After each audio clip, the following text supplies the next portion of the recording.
تحریک لبیک کا long march 3 دن گزر چکے ہیں، اور یہ سمندر تحریک لبیک کا لانگ مارچ، یہ سمندر، عوام کا سمندر، یہ جن رستوں میں اور جن علاقوں سے گزر رہا ہے، یہ ان علاقوں کو، ان رستوں کو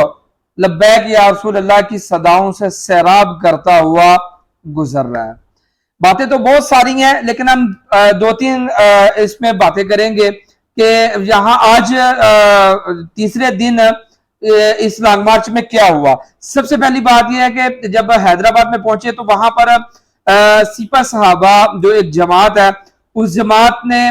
اس کے کارکنان نے تحریک لبیک کے لانگ مارچ نے ان کا بہت بڑا استقبال کیا، اور یہ استقبال کر کے ان لوگوں نے بہت بڑا یہ میسیج دیا ہے کہ ہم سب اپنے جو مسلکی اختلافات ہیں ان کو چھوڑ کر ہم آپ کے ساتھ ہیں،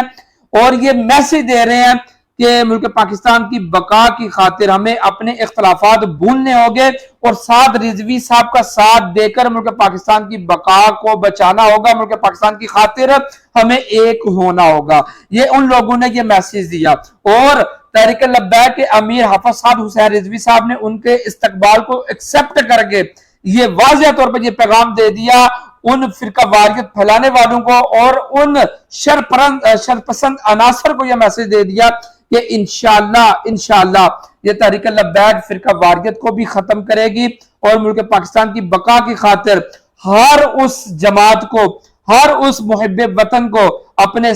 زیر سایہ رکھے گی جو پاکستان کی سالمیت کے لیے باہر نکلے ہیں اور جو اس کے لیے پوری کوشش کر رہے ہیں۔ اور یہ بہت بڑا میسیج ہے، اور ہمیں بھی یہ سمجھنا چاہیے کہ اب فرقہ واریت سے کچھ نہیں نکلے گا، فرقہ واریت سے ہٹ کر اب ہمیں آپس میں اتحاد کرنا ہوگا اور ملک پاکستان کی سالمیت کو بچانا ہوگا ان گنڈوں، ان غداروں سے جو امریکی طلبوں کے نیچے پل رہے ہیں۔ اور اس کے بعد ایک یہ تصویر آپ دیکھ رہے ہیں، میں اپنی سکرین کے اوپر دکھا رہا ہوں، یہ تصویر ہے، یہ سیکیورٹی والے بھائی کی تصویر ہے، یہ بڑی سوشل میڈیا کے اوپر وائرل ہو رہی ہے، اور یہ اس کی حالت دیکھیں، اور ایسے جیسے بہت بھوک بھی لگی ہوئی ہے اور پیاس میں بھی ہے، اور اس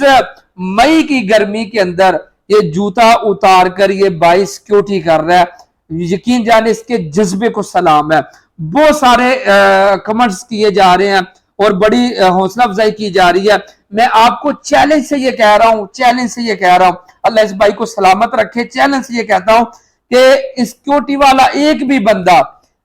بندہ کو یہ بات کہہ دے کہ یار تحریک لبیک والوں نے ہمیں پورے یہ لانگ مارچ کے لیے 10-10 ہزار 20-20 ہزار روپے دیے ہیں کہ آؤ ہمارے ساتھ لانگ مارچ کرو، میں کہتا ہوں کسی ایک سے بھی پوچھ لیں کہ آپ یار یہ لانگ مارچ میں جو سیکیورٹی کر رہے ہیں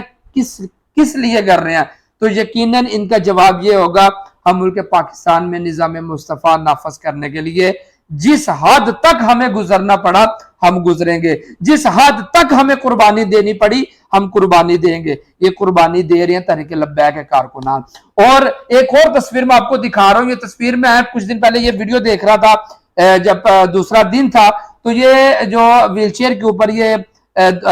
بیٹھے ہوئے ہیں یہ کارکن،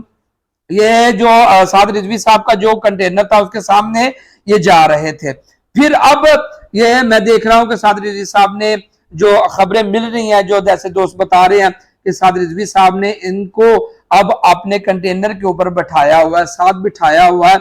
اور یہ ہے ایک امیر اور ایک لیڈر کا ظرف۔ اور دوسری طرف آپ کو یاد ہوگا کہ ایک وہ ذل شاہ تو اس دنیا سے چلا گیا، اور اپنے لیڈر کو ملنے کی خاطر اس نے بہت کوشش کی لیکن وہ مل نہ سکا اپنے لیڈر سے، وہ دنیا سے تو چلا گیا لیکن لیڈر ایسا بغیرت نکلا کہ وہ اپنے گھر سے باہر اپنے کارکن کو نہیں مل سکا، لیکن وہ دنیا سے چلا گیا۔ یہ چیزیں دیکھنے والی اور سوچنے والی ہیں کہ اب اس وقت لیڈر، عوام کا لیڈر اور اس وقت غریب کا لیڈر کون بنے گا، یہ اب ہمیں فیصلہ کرنا ہوگا۔